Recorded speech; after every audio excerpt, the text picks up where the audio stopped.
ಪ್ರಶ್ನೆ ಮತ್ತು ಉತ್ತರಗಳನ್ನು ನೋಡೋಣ. ಹಿಂದಿನ ಇದೇ ತರಹದ ಬಹು ಆಯ್ಕೆ ಪ್ರಶ್ನೆಗಳು ಮತ್ತು ಪಾಠದ ಪ್ರಶ್ನೋತ್ತರಗಳನ್ನು ನೋಡದೇ ಇದ್ರೆ ವಿಡಿಯೋದ ಡಿಸ್ಕ್ರಿಪ್ಷನ್ ಬಾಕ್ಸ್ನಲ್ಲಿ SSLC हिंदी प्रश्नोत्तर ಅಂತ ಒಂದು प्लेलिस्ट लिंक ಇದೆ, ಅದನ್ನು ಒತ್ತಿ ನೋಡಬಹುದು.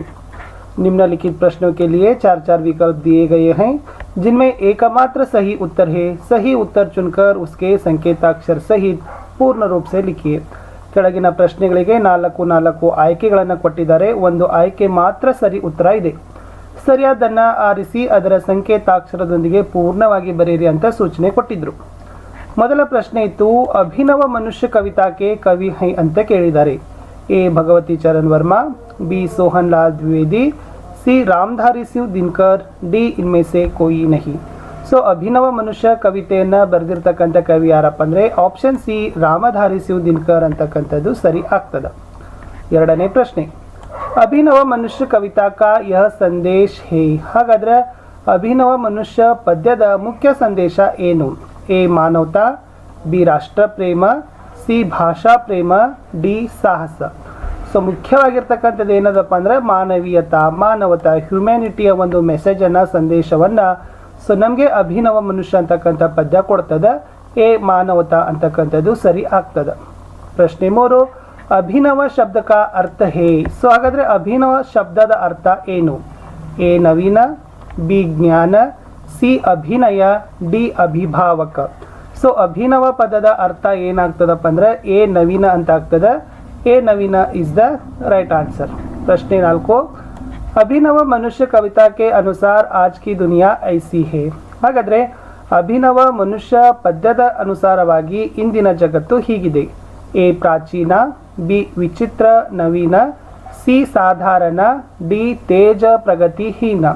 ಸೊ 4ರಲ್ಲಿ ಸರಿ ಉತ್ತರ ಆಗ್ತದೆ. ಸರಿಯಾಗಿರ್ತಕ್ಕಂಥದ್ದು ಆಯ್ಕೆ ಬಿ ವಿಚಿತ್ರ ನವೀನ ಅಂತಕ್ಕಂಥದ್ದು. ಅಂದರೆ ಪದ್ಯಕ್ಕೆ ಅನುಗುಣವಾಗಿ ನಾವೇನು ಹೇಳ್ಬೋದಂದರೆ ಇವತ್ತಿನ ಜಗತ್ತು ವಿಚಿತ್ರವಾಗಿದೆ, ಜೊತೆಗೆ ಹೊಸತನದಿಂದನೂ ಕೂಡಿದೆ. 5ನೇ ಪ್ರಶ್ನೆ, ಪ್ರಕೃತಿ ಪರ್ ಯಹ ಆಸೀನ ಹೇ. ಹಾಗಾದರೆ ಪ್ರಕೃತಿ ಮೇಲೆ ಯಾರು ಕುಳಿತುಕೊಂಡಿದ್ದಾರೆ? ಎ ವೈಜ್ಞಾನಿಕ ಪುರುಷ, ಬಿ ಪರಾಜಿತ ಪುರುಷ, ಸಿ ಸಾಹಸಿಕ ಪುರುಷ, ಡಿ ವಿಜಯೀ ಪುರುಷ. ಸೊ ಪ್ರಕೃತಿಯ ಮೇಲೆ ಕುಳಿತಿರ್ತಕ್ಕಂಥವ್ರು ಯಾರಪ್ಪ ಅಂದರೆ ಡಿ ವಿಜಯೀ ಪುರುಷ ಅಂತಕ್ಕಂಥ ಆಯ್ಕೆ ಸರಿ ಆಗ್ತದೆ. 6ನೇ ಪ್ರಶ್ನೆ, ಆಧುನಿಕ ಮನುಷ್ಯನೇ ಇಸ್ ಪರ್ ವಿಜಯ್ ಪಾಯಿ ಹೇ. ಹಾಗಾದರೆ ಇಂದಿನ ಹೊಸ ಮನುಷ್ಯ ಇದರ ಮೇಲೆ ಗೆಲುವನ್ನು ಸಾಧಿಸಿದ್ದಾನೆ. ಎ ಸ್ವಯಂ ಪರ್, ಬಿ ಪ್ರಕೃತಿ ಪರ್, ಸಿ ಮಹಿಳಾओं ಪರ್, ಯಾ ಡಿ ವಿಜ್ಞಾನ ಪರ್. ಸೊ ಸರಿಯಾದ ಉತ್ತರ ಆಗ್ತದೆ ಇಂದಿನ ಹೊಸ ಮನುಷ್ಯ ಏನು ಮಾಡಿದ್ದಾನಪ್ಪ ಅಂದರೆ ಆತ ಪ್ರಕೃತಿಯ ಮೇಲೆ ಗೆಲುವನ್ನು ಸಾಧಿಸಿದ್ದಾನೆ. ಸೊ ಬಿ ಪ್ರಕೃತಿ ಪರ್ ಅಂತಕ್ಕಂಥದ್ದು ಸರಿ ಇದೆ. 7ನೇ ಪ್ರಶ್ನೆ, ಮನುಜ ಕಾಯಾನ್ ಯಹಾ ಜಾ ರಹಾ ಹೇ. ಇಂದಿನ ಮನುಷ್ಯನ ಪ್ರವಾಸ ಇಲ್ಲಿಗೂ ಕೂಡ ಹೋಗ್ತಾ ಇದೆ. A Patala, B Gagana, C ಸಮುದ್ರ, ಡಿ ವಿದೇಶ.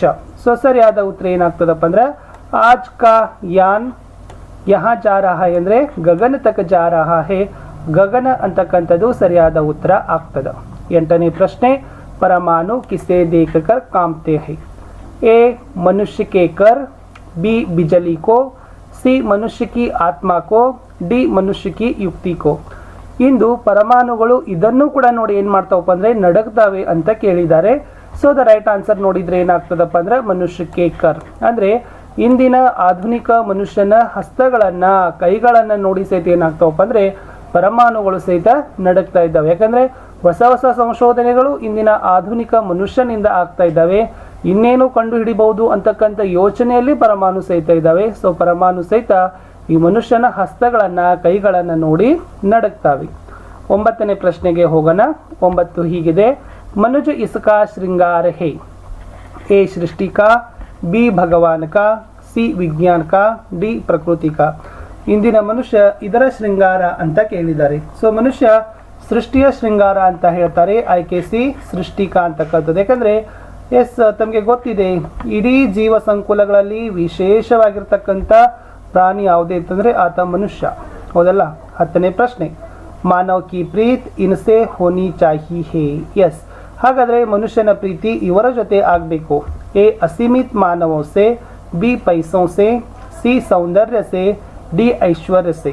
ಸೊ ಇಂದಿನ ಮನುಷ್ಯನ ಪ್ರೀತಿ ಏನಾಗೋದಪ್ಪ ಅಂದ್ರೆ ಅಸೀಮಿತ್ ಮಾನವ ಅಂದರೆ ಅಸಂಖ್ಯಾತ ಮಾನವರ ಜೊತೆಗೆ ಪ್ರೀತಿಯ ಸೇತುವೆಯನ್ನು ಕಟ್ಟಬೇಕು ಅನ್ನೋದನ್ನು ಕವಿಯ ಆಶಯ ಪದ್ಯದಲ್ಲಿ ಇತ್ತು. ಸೊ ಆ ಆಯ್ಕೆ ಅಸಂಖ್ಯಾತ ಮಾನವರೊಡನೆ ಅಂತಕ್ಕಂಥದ್ದು ಸರಿಯಾದ ಉತ್ತರ ಆಗ್ತದೆ.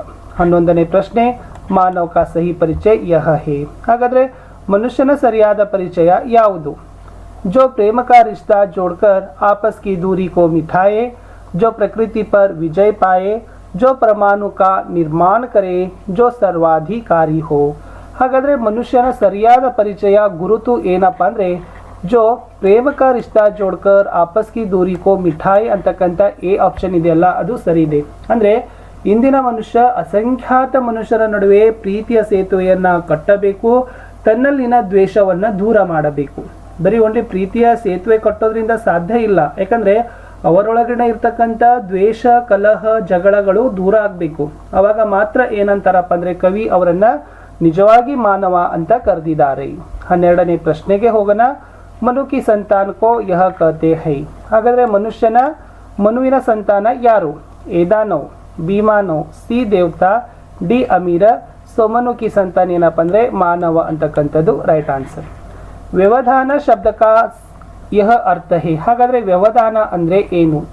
ಎ ರುಕಾವಟ್, ಬಿ ಪ್ರಕಾಶ, ಎಸ್ ಸಿ ಕಲ್ಯಾಣ, ಡಿ ಸಾಗರ. ಸೊ ವ್ಯವಧಾನ ಅಂದರೆ ಏನಪ್ಪ ಅಂದರೆ ರುಕಾವಟ್, ಬಾಧ ಅಂತ ಕರೀತಾರೆ, ಕನ್ನಡದಲ್ಲಿ ಅಡ್ಡಿ, ತೊಡಕು ಅಂತ ಹೇಳ್ತಾರೆ. 14ನೇ ಪ್ರಶ್ನೆ, ಆಲೋಕ ಶಬ್ದ ಕಾ ಸಮಾನಾರ್ಥಕ ಶಬ್ದ ಹೇ. ಎಸ್ ಆಲೋಕ ಪದದ ಅರ್ಥ ಏನು? ಎ ರುಕಾವಟ್, ಬಿ ಪ್ರಕಾಶ, ಸಿ ಕಲ್ಯಾಣ, ಡಿ ಸಾಗರ. ಆಲೋಕ ಅಂದರೆ ಪ್ರಕಾಶ, ಬೆಳಕು, ಓಕೆ, ಜ್ಞಾನ ಅಂತ ಹೇಳ್ತಾರೆ. ಚಡನ ಶಬ್ದಕ ವಿಲೋಮ್ ಶಬ್ದ ಹೇ ಅಂತ ಕೇಳಿದ್ದಾರೆ. ಸೊ ಚಡನ ಇದರ ವಿರುದ್ಧಾರ್ಥಕ ಪದ ಏನಾಗ್ತದೆ ಅಂತ ಕೇಳಿದ್ದಾರೆ. ಎ ಉತ್ತರಣ, ಬಿ ಗಿರಣ, ಸಿ ಊಪರ್, ಡಿ ಚಲನ. ಸರಿಯಾದ ಉತ್ತರ ಉತ್ತರಣ ಅಂತಕ್ಕಂಥದ್ದು ಆಗ್ತದೆ. ಚಡನ ಉತ್ತರಣ ಆಗ್ತದೆ. ಸೊ ನಿಮಗೆ ಒಂದು ಕ್ವಶನ್ ಮಾಡ್ತೀನಿ, ಊಪರ್ ಪದದ ವಿರುದ್ಧಾರ್ಥಕ ಪದವನ್ನು ಕಮೆಂಟಲ್ಲಿ ಕೊಡಿ ಅಂತ ಹೇಳ್ತಾ ಇಷ್ಟಿತ್ತು 4ನೆಯ ಪದ್ಯಪಾಠ ಅಭಿನವ ಮನುಷ್ಯ ಪದ್ಯದ ನಾನು ಏನು ಮಾಡಿದ್ದೀನಿ ಮಲ್ಟಿಪಲ್ ಚಾಯ್ಸ್ ಕ್ವಶನ್ಸ್ ಯಾವೆಲ್ಲ ನಿಮ್ಮ ಎಕ್ಸಾಮ್ಗೆ ನಿಮ್ಮ ನಾಲೆಜ್ಗೆ ಯೂಸ್ ಆಗ್ತದಲ್ಲ ಅವುಗಳನ್ನು ನಾನು ಏನು ಮಾಡಿದ್ದೀನಿ ಕೊಟ್ಟಿದ್ದೀನಿ. ಸೊ ಹಿಂದೆ ಆಲ್ರೆಡಿ 3 ಪಾಠದ ಕ್ವಶನ್ ಆನ್ಸರ್ ಹಾಕಿದ್ದೀನಿ, ಹಿಂದಿ ಎಲ್ಲ ಪಾಠದ ಪ್ರಶ್ನೋತ್ತರಗಳನ್ನು ಸಹಿತ ಅಪ್ಡೇಟ್ ಮಾಡಿದ್ದೀವಿ. ಅದನ್ನು ನೋಡಬೇಕಾದ್ರೆ SSLC ಹಿಂದಿ ಪ್ರಶ್ನೋತ್ತರ ಅಂತಲೇ ಒಂದು ಪ್ಲೇಲಿಸ್ಟ್ ಲಿಂಕ್ ಇದೆ, ಅದನ್ನು ಒತ್ತಿ ನೋಡಿ ಅಂತ ಹೇಳ್ತಾ ದಯಮಾಡಿ ನಮ್ಮ ವಿಡಿಯೋನ ಲೈಕ್, ಶೇರ್ ಹಾಗೂ ಸಬ್ಸ್ಕ್ರೈಬ್ ಮಾಡಲಿಕ್ಕೆ ಮರೆಯದಿರಿ. ಸಿಗ್ತೀನಿ